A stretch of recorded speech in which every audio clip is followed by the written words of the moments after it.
Um, okay, yeah, I have Drum Talk TV and Yesshift open. Okay, yeah, I'm ready. Okay, cool. Here we go.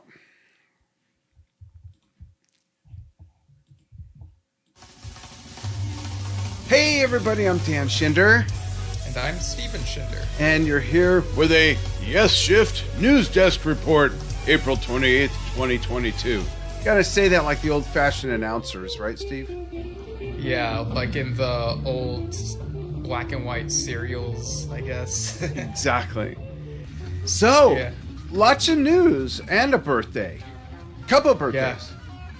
Yeah, and we'll be able to get through these. Some of them will touch upon more than others, but yeah, just bear with us and let us know where you're listening from and how this sounds. And yeah, so here we go. Well, first order of business, we talked about Alan White's stolen drum kit a couple episodes ago, I think. And Yeah.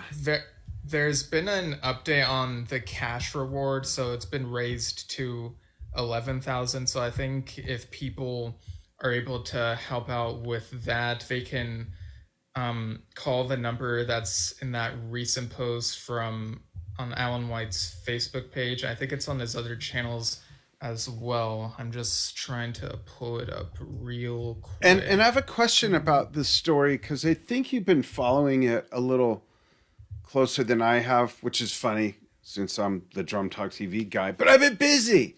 And part of your job is having both fingers on both pulses of everything going on. So I'm curious, since they did have someone in custody, do you have any idea how helpful he's been? Has he ratted on his friends or what's the deal?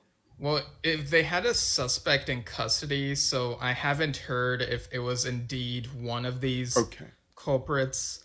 But yeah, the post says all tipsters will remain anonymous. Submit tips through the P3 Tips app or at 1-800-222-TIPS, and parentheses, that's 8477. I'll just post a link to that post in the comments. And did the suspect by any chance look anything I don't know anything about the suspect. Oh, okay. I was curious if he looked like Patrick Moraz. Oh. Right. But yeah, we really hope that it gets, like, Alan gets his stuff back. Yeah, these are his drums that he used in the Plastic Ono band, and the drums that are the same kit in the movie.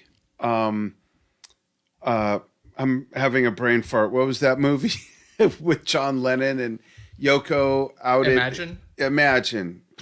Yeah, and the same kit he played on the song Imagine. That was a long time ago. This is a guy who, like me, doesn't get rid of anything pretty much, and to have that kit stolen is just only part of the angst that he and his wife Gigi are going through, being that someone just combed through their personal belongings, and really feel for him. Yeah. He also posted a birthday wish for his bandmate from his band White, singer-songwriter Steve Boyce. So that was really nice of him. That was yesterday. And also, it came to my attention that today is Eddie Jobson's birthday. Sort of member for a little bit at some point.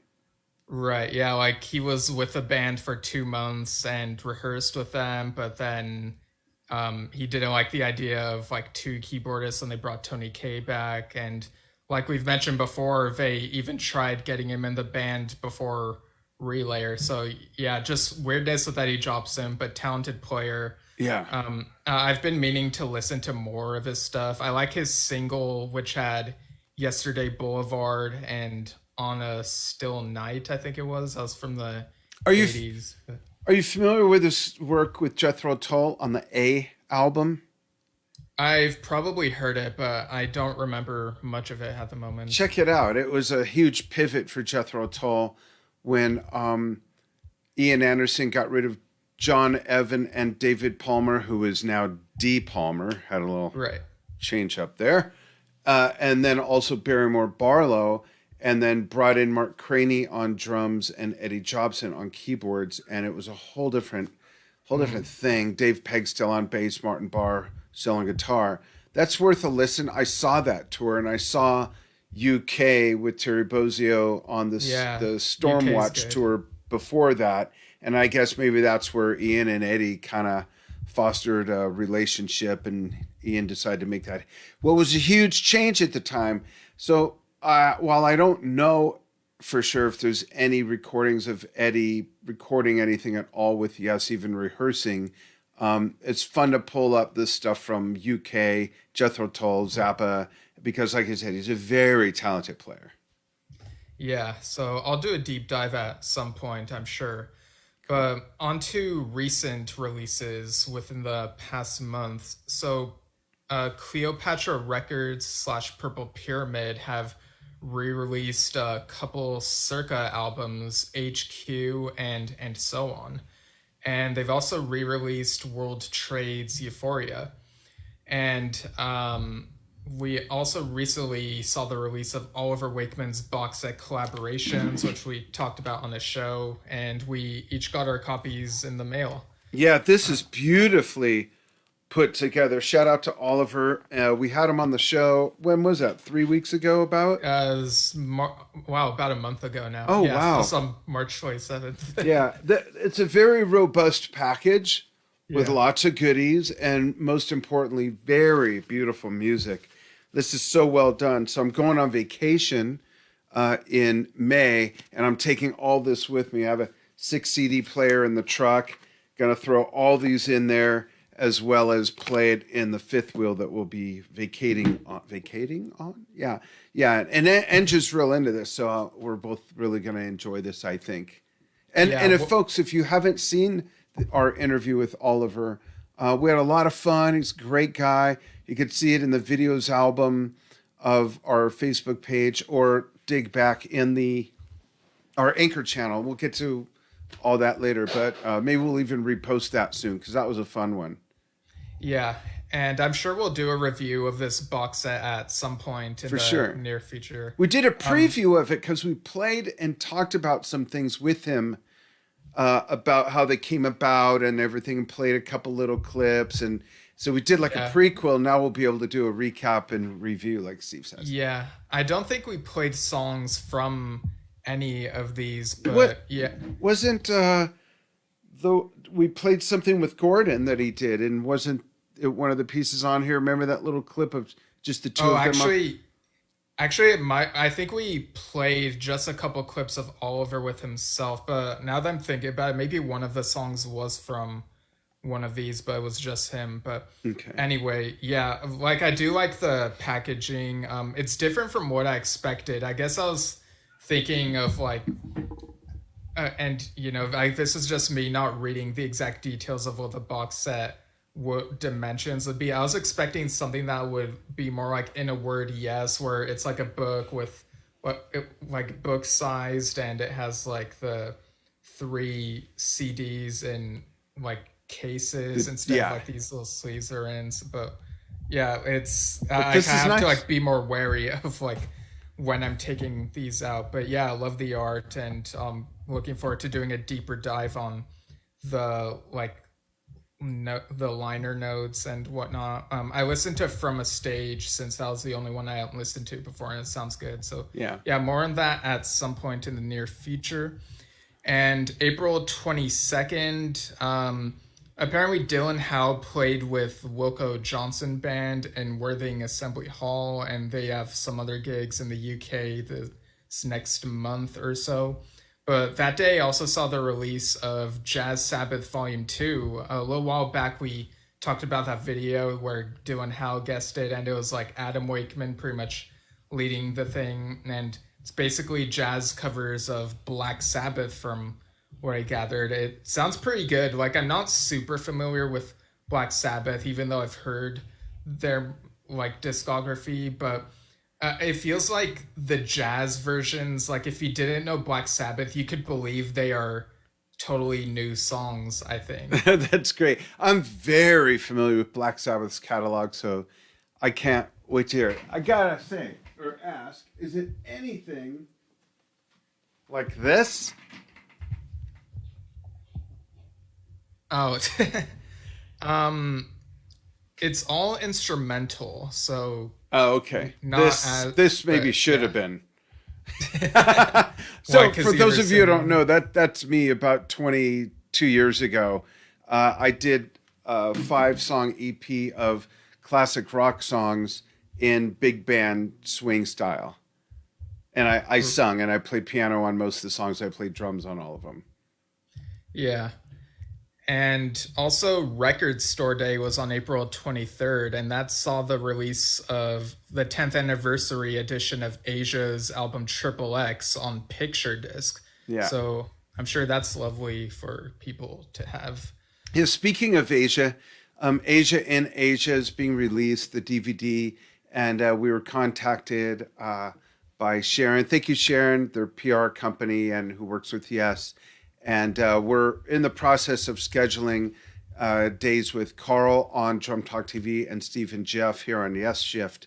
So watch for that. We're going to make that happen. And I'm excited about that because I haven't had Carl on Drum Talk TV. It's been a few years. It's been like 7 years maybe. Drum Talk TV is 9 years old. So maybe it's been like 7 years or something. So we're excited about that, as well as getting with Keith Emerson's son regarding the book on Keith. And I actually met Keith, hung out with him a bit. That same day I interviewed Carl Palmer. It was at an art release in Beverly Hills. So that was a great moment for me, being that Keith is one of my biggest musical influences, even though he's not a drummer. Yeah, so hopefully we can get that worked out and the schedules align and whatnot. Yeah, we'll make it work. Right. And we also got some some news from different tributes. So over on YouTube, Couch Riffs organized an online cover of Starship Trooper to spread awareness for roadie relief, because during the pandemic, roadies haven't had as much work, so hence roadie relief. And it's a pretty good cover, like different people distant apart. Yeah, like sounds pretty good, right? Yeah, it does. And, it kind of made me think how many, and this is no slight on Benoit or John Davison, but the vocals are really good on this cover. And it made me think how many other people are out there like that. And we've heard other bands, Waken and some others. Same thing with Journey. They found their current singer, Steve Algieri, in Journey tribute bands. It's like this is becoming a thing. And it made me wonder, does John ever wonder, like, oh, what if they find someone better than me or something? The same way that they found him. Because I didn't look at the names. I'm sorry, guys. Just listen to some of it when Steven sent it to me. But this guy was really good. And if there's one thing that's the hardest thing to emulate of any band, it's always going to be the vocal. Right. Because you can get the same guitar, the same amplification, the same effects. You can learn the technique. You still got to be really good to emulate anybody. You still got to be really, but the voice is a born with sort of thing.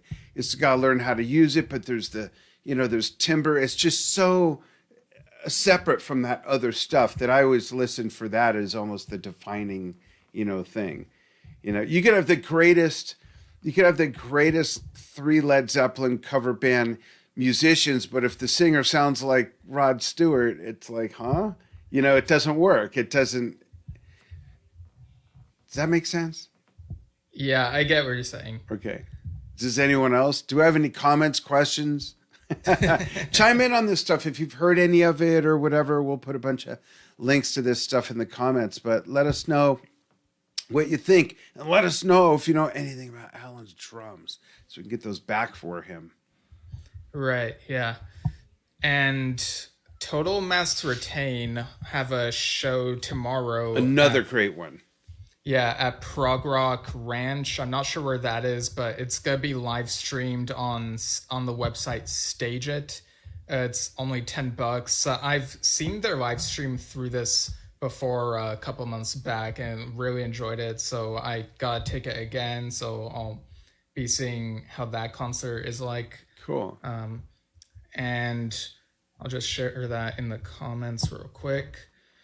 And Awaken, which we've talked about and talked with, they shared a brief clip of To Be Over on the keys and are advertising a few upcoming shows in late May, June, and August. They'll be playing Close to the Edge and Relayer, apparently all together at most of these shows.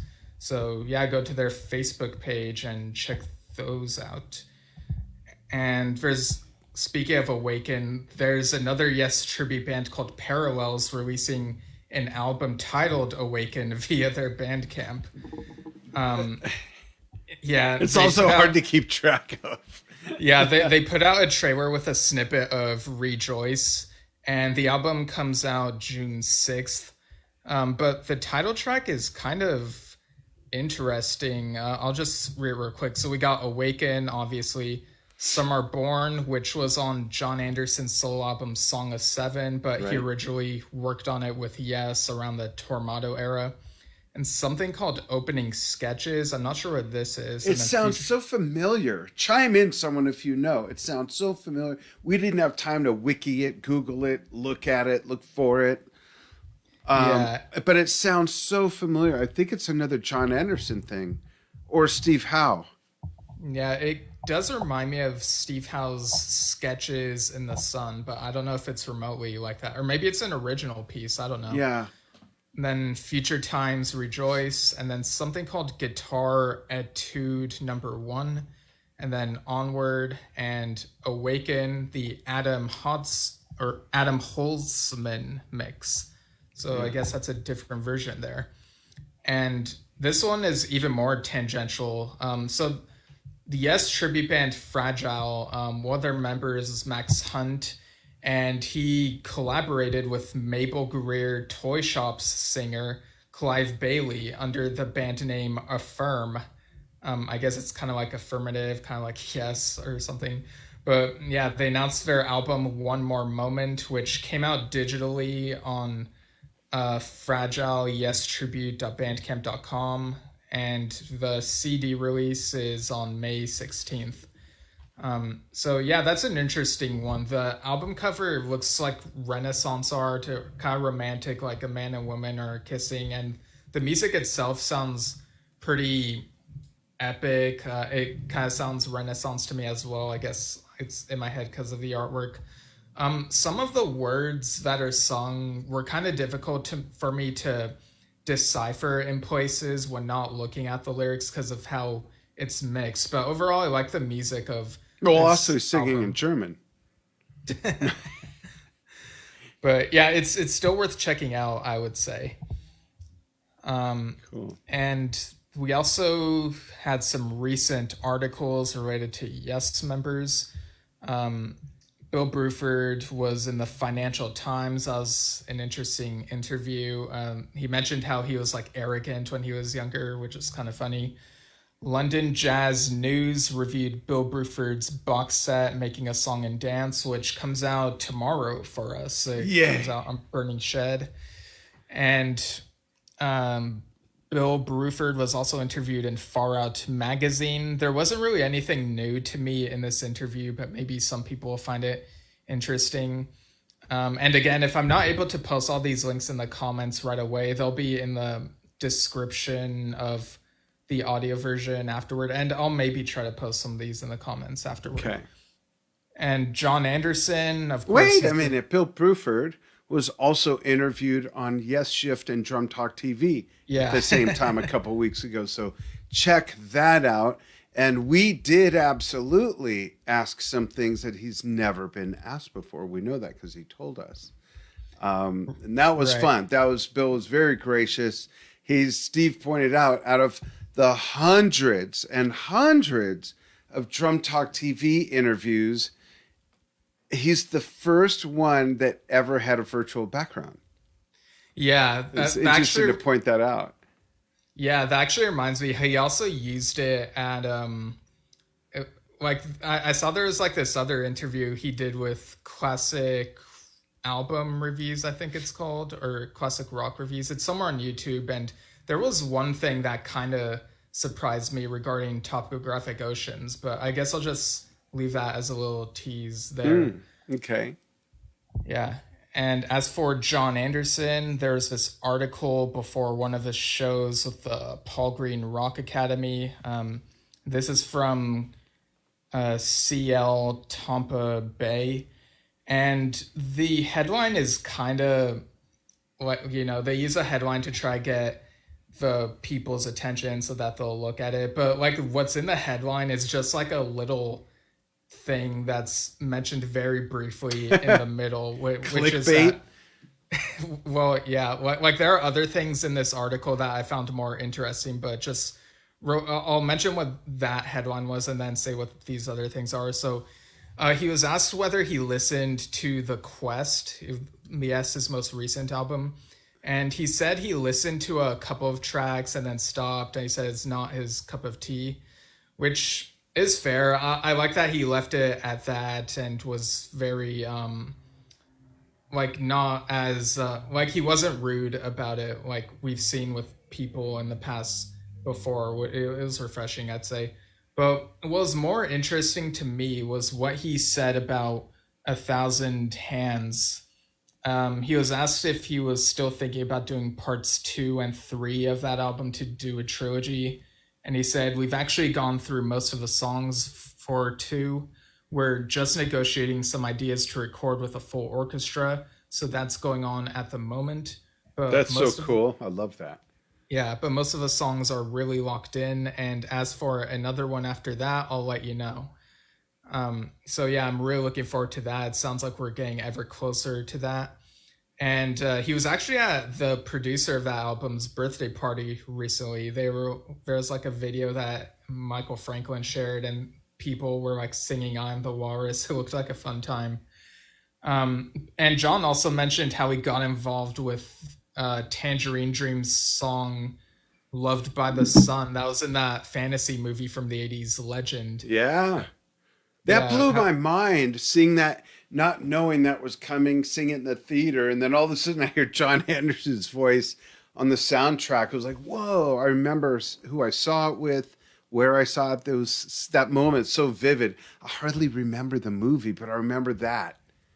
Yeah, and it's a good movie. And he talks about how he met Ridley Scott at a pub, and they had a beer, and he was like, yeah, you like your voice, and asked him to be in the movie.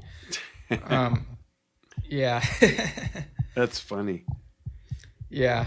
And we also got, let me see, Mike Portnoy remembers what Yes's John Anderson was like when they performed together.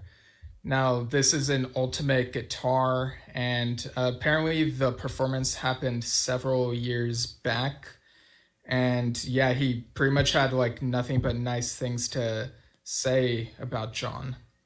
They did accidentally, or unintentionally, I guess I should say, add an H in John's first name at some point, but maybe they've corrected since then. I don't know. But yeah, it's a good article.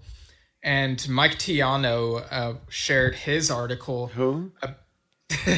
Just kidding, Mike. Yeah, from Notes from the Edge, also creator of the album Create His Fan. Go to miketiano.com for more info on that and see our past interviews with him. And so his article is titled Yes's Close to the Edge, the Coda Key Change. And this is something that, like, I always knew that the live version of Close to the Edge had differences from the studio version, but he really like wanted to investigate like why the last couple minutes, when after John, after they sing, I shook my head and smiled a whisper, knowing all about the place. Like it goes dun dun dun. Like there's 3 of those, but in the live version it goes 5, so it's different, and the key is different. And he got quotes from John Anderson, Rick Wakeman, Alan White, Bill Bruford, and Eddie Offord, and pretty much like did a deep dive of why the key change happened. And he includes like links to YouTube videos of different live versions from way back then in 72. And it looks like at some point during the Close to the Edge tour, John, like, they changed it so that it would be easier for John to sing. That's what I thought, and I believe there's 5 because it makes the transition less hard cut. You know what I mean? Right. Not that you can't do a key change in one note, but I think that's why. Yeah, so I'm curious. I want to read that. Yeah, but apparently it's back to the 3 with the Paul Green Rock Academy performances, which is interesting. So yeah, it's definitely a good read. I thought it was really cool how Mike did a deep dive with that and was very thorough with the details. That's neat. I mean, that's such a granular thing to get into, you know? Yeah. Yeah. And there's also a Newsday article. This is titled Nassau Coliseum's First Year of Concerts. So they have like these little blurbs about Yes and Led Zeppelin and some other bands from 72. Cool. And yeah, they included a quote from a couple people who saw that concert. One of them actually is a member of a band called Wondrous Stories. Someone named Kenny Forgione. I'm not sure how it's pronounced, but yeah. And there's a Steve Howe article on Louder Sound, where he talked about cruises, Close to the Edge, and the secrets behind the relayer sound. And I think this was actually where I saw the thing about how Tony Levin's professionalism raised the bar from that point on. Yeah. Yeah. Well, like I think I mentioned it was in his autobiography, but maybe it was like from this actually. Well, I want to ask about, did you read the thing about the story or the details behind the relayer sound? Did you read that yet? Yeah, I did. No big spoilers, but I'm just curious. What is he referring to, his particular guitar sound or the overall production or the addition of Patrick bringing a different jazz flavor?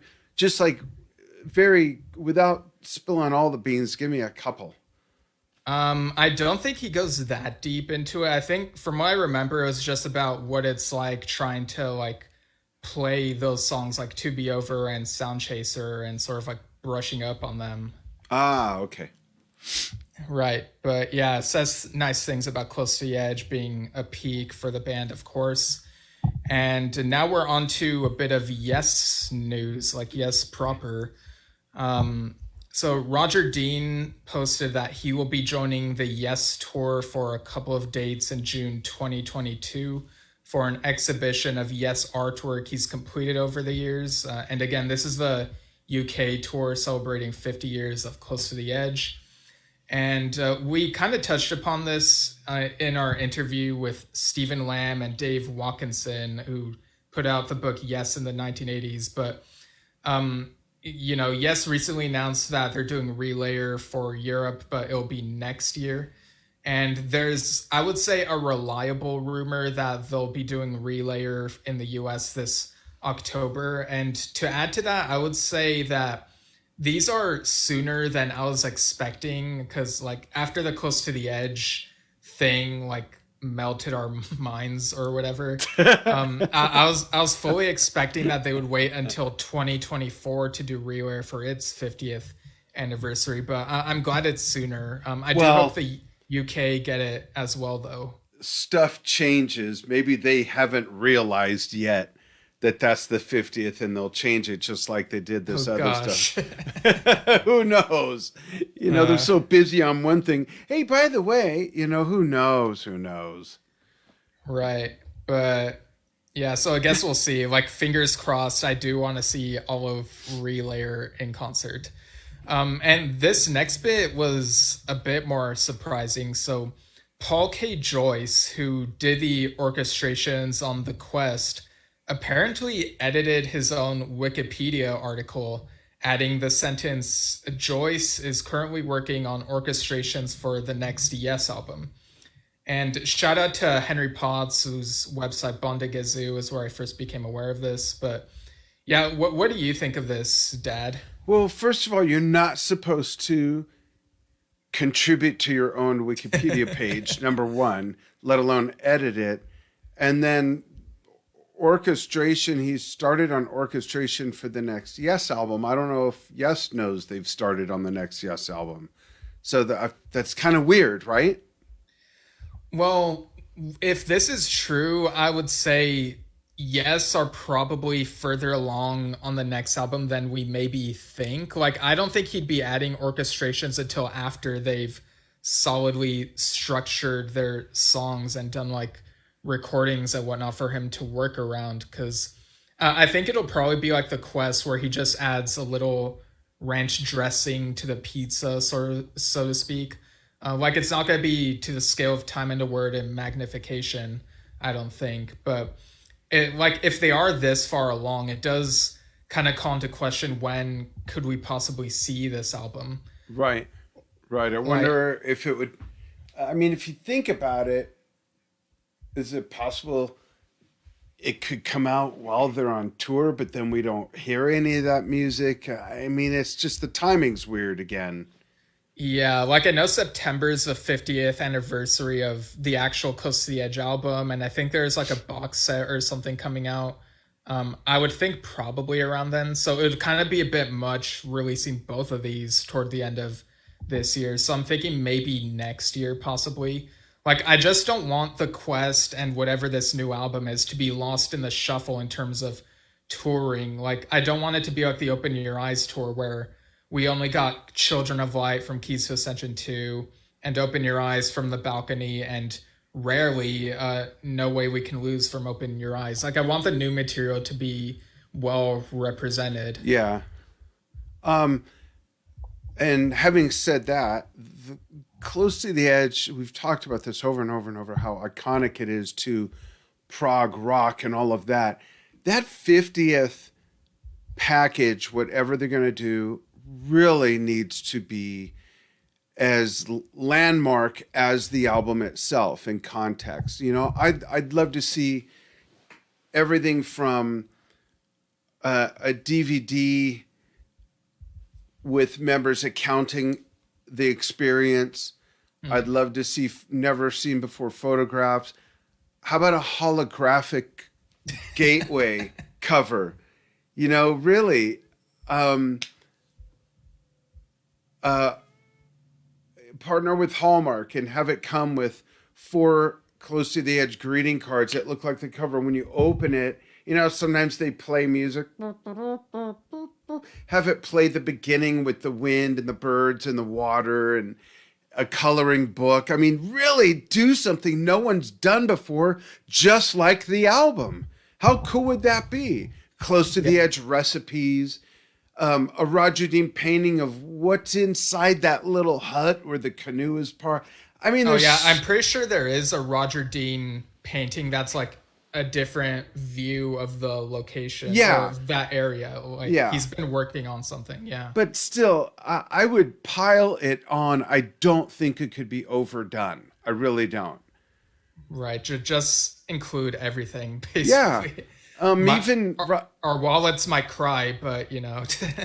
Yeah, but how cool would it be had they really planned on this and commissioned Roger Dean to do a picture book that goes along with the lyrics and stuff, and different paintings that match the scene, like a graphic novel, if you will, actually. Yeah, that would be cool. Right? And you can read it and follow along while you're listening to it. I mean, I think that'd be great. And that would work for Relayer, for that matter. Yeah, definitely. I mean, not with the coloring book and the holographic thing would look cool, actually. But, you know, a graphic novel to go with that, Close to the Edge Relayer and Tales from Topographic Oceans are worthy of a graphic novel, I think. Yeah. All right. So we'll grill Roger about this when we have him on. Yeah, we got to have him on at some point.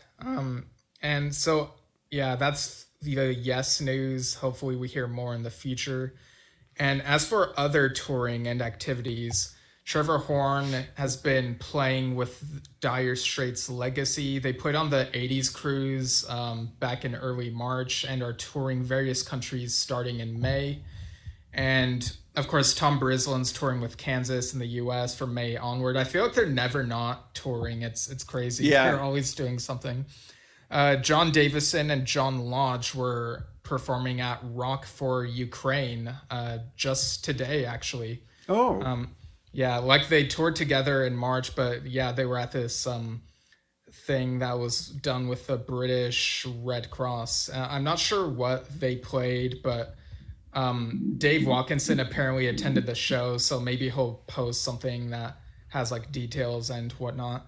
Cool. And Rick Wakeman also completed a tour recently, and he posted like a little update of what's to come in the future. You can read all these details on his website in the most recent issue of GORR on there. But he says he had a meeting with his manager to discuss the future, and it looks pretty certain that there will be a 20-day Christmas tour in the UK. And America is also being discussed as regards more even grumpier shows. And he will know more next month, so in May, I guess. And he says, in the meantime, I will be back in the studio later this month and also in May to finish off his new album, A Gallery of Imagination.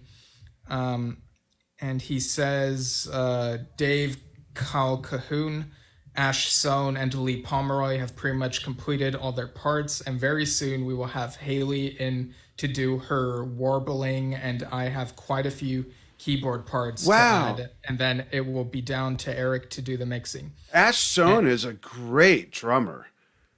I got to have him on. His studio is in a windmill house. Yeah. And he says Rick has decided that for the rest of the year, he'll be concentrating on planning 2023 and 2024, as well as doing some additional recordings, locking himself in weeks at a time. And yeah, like, Rick's always busy, so I'm really excited to see what more music he puts out. Yeah, definitely. Glad he's feeling well enough to do so also. Right. And I think he also got some sort of honor from the Queen. It's called a CBE, but I don't remember what that stands for. But cool. Someone chime in, let us know. I'll look it up real quick. Okay. It's at the tip of my... I think it's like commander of something. Right, but so John Anderson has added stuff to his YouTube channel. Commander of the Order of the British Empire. Oh, okay. So yeah, John has posted, or I suppose whoever's posting on his YouTube channel for him, those videos with graphics and whatnot set to his music. So we got the Anderson Stolt album, Invention of Knowledge. I hope that's a sign that the next one's on the way sometime soon. You like that, huh? Yeah, I love it. It's the big three for me in terms of John works, like that, Elias, and Tales. But yeah, his 2011 EP Open is also on there. Starship Trooper from the Yes Songs album. Perpetual Change from House of Yes. And The Presence of from Magnification. And the John Evangelis version of Let's Pretend. Interesting. That version, yeah, like I sent you that version and you're like, wow, John sounds great here. Yeah, he does.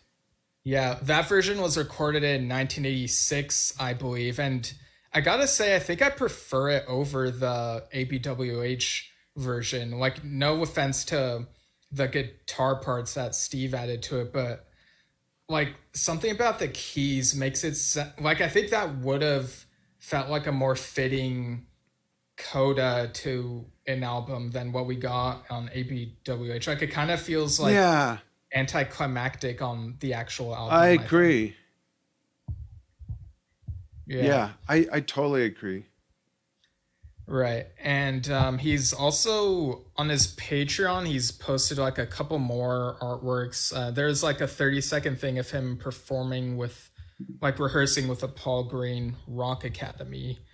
And like, there are a couple other things on here that you need to be a higher tier to unlock. I kind of feel like he could do more with this Patreon, um, like add more stuff for the $10 tier. But yeah, I guess we'll see like what more he'll add to it. We've got like 15 more feet of notes here. Right. There's also a review of a concert in Atlanta that he did with the Rock Academy. Apparently, there's like a couple stuffed animals that were like on the mic stand. They look like lions, and I guess they're supposed to represent him and his wife Jane.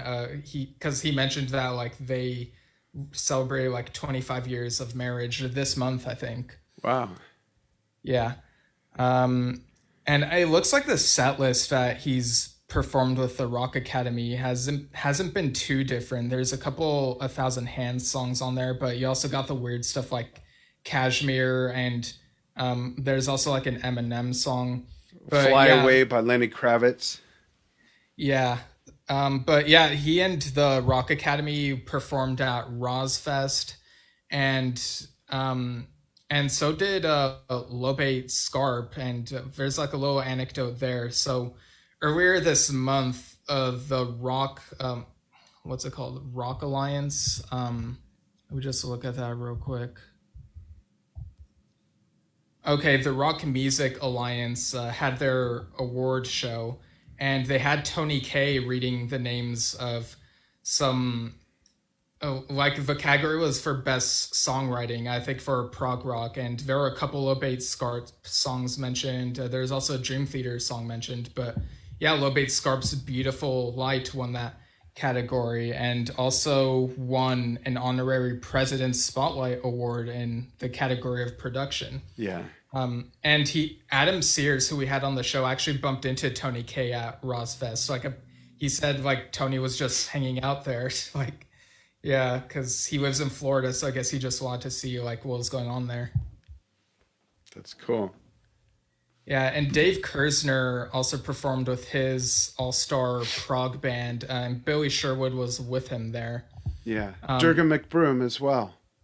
Yeah, like it's crazy, like all the people he has. But yeah, it sounds like a big, like, we weren't at Rozfest, so I'm sure it was a fun time for people who were there. But yeah, it sounds like all around it was probably like a really fun time. Lots of different people that we're not even really familiar with, but also like these few that we are. So yeah. You want me to go through the other upcoming releases?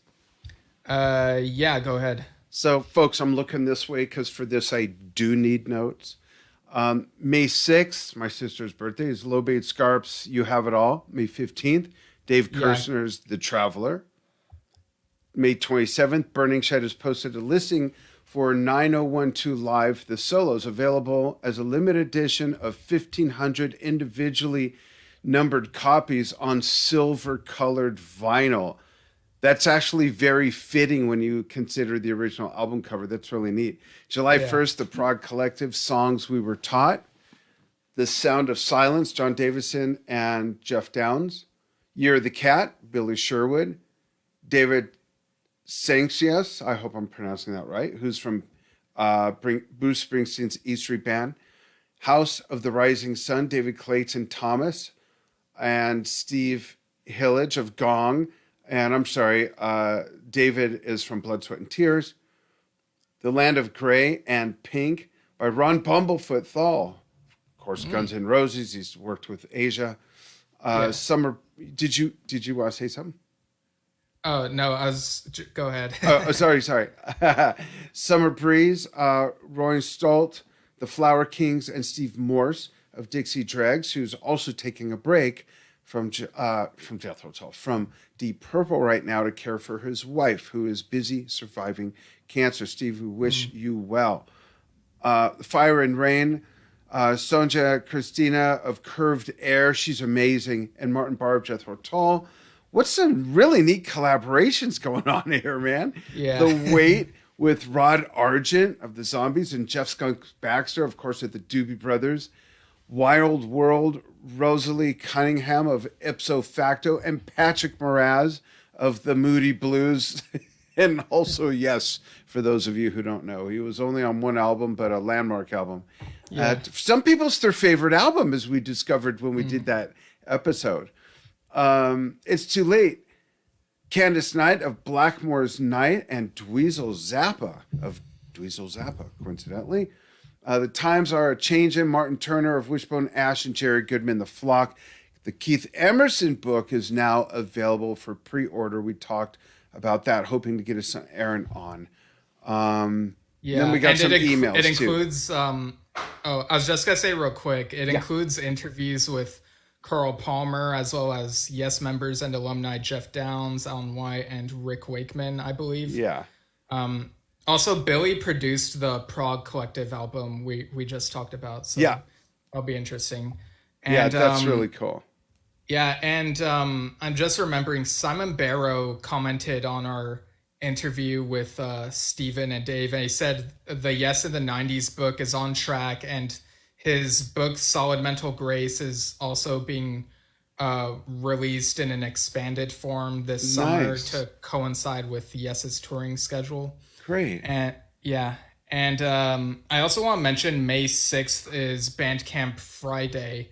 I'm not sure if I'll be able to buy something since I'll be very busy that day at an event, but I don't know, maybe. But yeah, people keep that in mind if you want to support artists, like give them they'll get a bigger slice of the pay. I was trying to find the word there, but yeah, people know what I mean. Yeah, they'll get a bigger cut.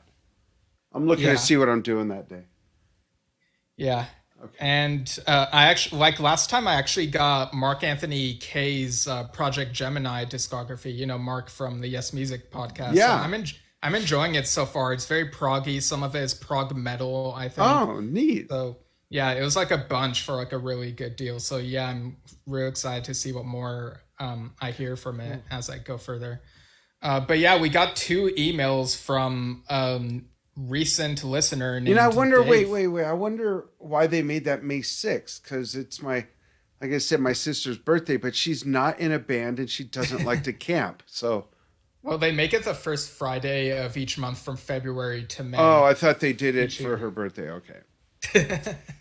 Sorry, go ahead. Emails from fans or haters, or are they the same? All right, so these are both from Dave, who seems to be very much a fan. So Great. Dave says, I discovered your podcast about 2 months ago while doing my somewhat regular search for prog-related podcasts, and I've listened to all your episodes since then. I've been enjoying the banter between the two of you. My own Yes journey started around 1979, growing up in Montreal. I live in Halifax now. So my favorites are the typical ones, Close to the Edge, Yes album, Fragile, but I also love drama, Going for the One, Relayer, and Fly From Here. However, of late, I've been listening to the studio music from both Keys albums a lot, and I find that music ranks up there with some of their best stuff.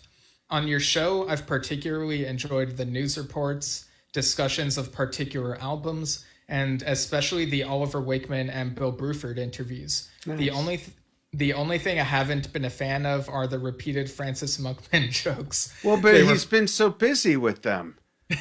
He says they were funny the first 1 or 2 times, not so much since then. That said, I look forward to many more great episodes. Cheers, so wait, Dave. First of all, thanks, Dave. And are we not allowed to use his last name?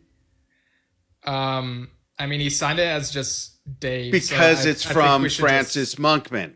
Oh my gosh. Just kidding. Dave, thank you. And by the way, the music that you say you like and what you're diving into a little deeper more recently, that's a great assortment of music. You've got stuff at both end of the spectrums. And for me, kind of right in the middle is the studio stuff from Keys, that album sort of era that never happened, but sort of did, bookended by some other contemporary stuff and classics. There's a really neat assortment there.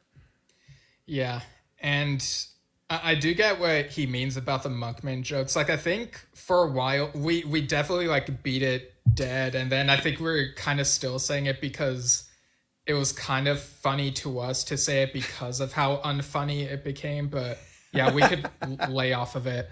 And so this is his next email. He says, and this was from last week. He says, I listened to your Benoit birthday special last night and was glad to hear that you enjoy the Mystery albums he sang on. I Oh too yeah. discovered Mystery after Benoit joined Yes and loved their music. In 2013, while in Ottawa on business, I saw Mystery open up for Saga while promoting Ottawa. the Okay, Ottawa. I saw Mystery open up for Saga while promoting The World is a Game. While their sound suffered a little from being the opening band and probably not getting a proper sound check, the show was nevertheless quite enjoyable. Michael Saint Pierre, I hope I'm pronouncing that correctly, is an excellent guitarist and songwriter, and Benoit can really belt out the vocals. The band's two albums prior to Benoit, with Gary Savoy on vocals, are quite good as well. There are similarities in the way the two sing. Since Benoit's retirement from singing, Jean Pageau, I really should have looked up how to pronounce these before, but whatever, has taken over vocals, and he is excellent. Their two albums with him, Delusion Rain and Lies and Butterflies, are as good or better than any of the Benoit era albums, again highlighted by Saint Pierre's guitar work. From what I understand, the band is quite popular in the Netherlands and consider it their second home, Montreal being their first home. They even named one of their live albums Second Home, which was recorded in Zoetermeer, Netherlands in 2016. You could correct me on No, pronunciations, of think course. you're good. Okay. It is well worth your time to check out all the post Benoit recordings. Hopefully, you'll get him on for an interview. I'd love to hear what he has to say about his time in Yes and Mystery. Yeah, the mystery stuff is great. Steve and I loved it, and it wasn't anything like I expected. It was great. Not that I didn't expect it to be great, it just wasn't what I expected. Right.